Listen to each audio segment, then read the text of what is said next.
what's happening here is the need for a redesign of how government works at many levels. There's an understanding that it is not simply the state budget that needed to be balanced, but it's the state budget in the context of the fact that it's got a relationship to counties, counties to towns, to villages, and that if we don't look at this as one entire system, whereby instead of moving costs from one area to the other, in a period in which it is exceedingly unsustainable, people can't afford to pay their property taxes, the amount of revenues that are coming in are decreasing, state and federal funding is being reduced. It is the opportunity for us to look at this and say, how do we do things differently? One of the problems is the county officials haven't really been familiarized with a lot of the elements of the state budget, and that's because the way the state government operates is behind closed doors and secret, and all of a sudden they announce a budget.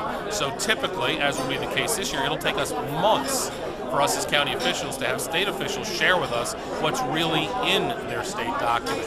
And that's one of the things that causes uncertainty. And the other important thing to recognize is we started our fiscal year in January.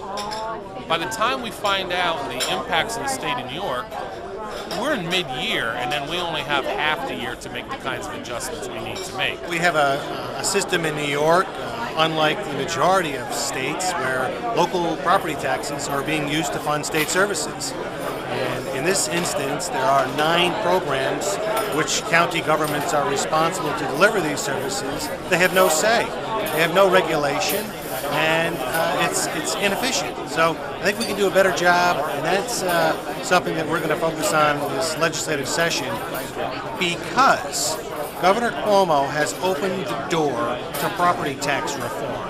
And this is what we need to do as a state.